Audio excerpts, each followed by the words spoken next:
সংবিধানের 51 অনুচ্ছেদের দোহাই দিয়ে শাহাবুদ্দিন চুপ্পুর গ্রেফতার ঠেকানো যাবে না।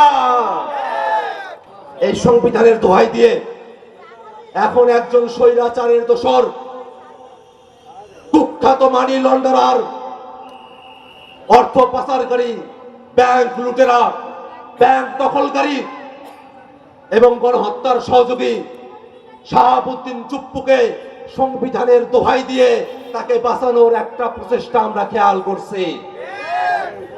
শাহাবুদ্দিন চুপ্পু বলে যারা গ্রেফতারের কথা বলছে তারা 51 অনুচ্ছেদ দেখুক।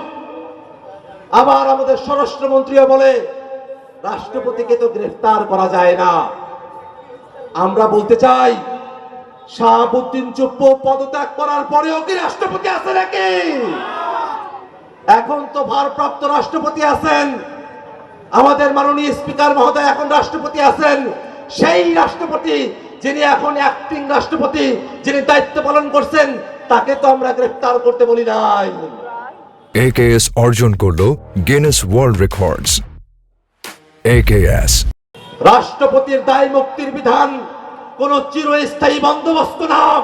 যতক্ষণ রাষ্ট্রপতি ততক্ষণ 51 অনুচ্ছেদ বলে তার বিরুদ্ধে ক্রিমিনাল মামলা করা যায় না, কিন্তু যখন তিনি আর রাষ্ট্রপতি থাকেন না তখন তাকে গ্রেফতার করতে আর কোনো আইনি বাধা নাই। এই বাংলাদেশে এরশাদ যে স্বৈরাচার কায়েম করেছিল, তখন 90-এর আন্দোলনের পরে, অভ্যুত্থানের পরে 6 দিনের মাথায় এরশাদকে গ্রেফতার করা হয়েছিল। এরশাদ তো রাষ্ট্রপতির পদ থেকে 6 দিনের মাথায় যদি গ্রেফতার হতে পারে, যদি আমাদের অতীতের প্রেসিডেন্ট থেকে থাকে, অতীতের যদি নজির থাকে, সে নজির থাকা সত্ত্বেও এমন ধরনের কথা বলা একটা মূর্খতার শামিল।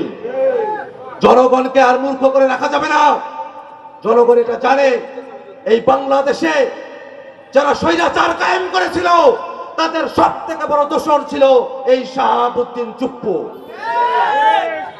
ছাত্ররা তো তার কাছেও গিয়েছিল 14 জুলাইতে, যে কোটা ব্যবস্থা সেটাতে একটা সুরাহা করে দেন, কিন্তু রাষ্ট্রের অভিভাবক হিসাবে শাহাবুদ্দিন চুপ্পু তখন শিক্ষার্থীদের পক্ষে অবস্থান নেয় নাই। এই কারণে আমরা স্পষ্ট করে বলি, সংবিধানের 51 অনুচ্ছেদের দোহাই দিয়ে শাহাবুদ্দিন চুপ্পুর গ্রেফতার ঠেকানো যাবে না। 51 অনুচ্ছেদে শাহাবুদ্দিন চুপ্পুর গ্রেফতারের বিপক্ষে কোন ধরনের কোন সুরক্ষার অবশিষ্ট নাই।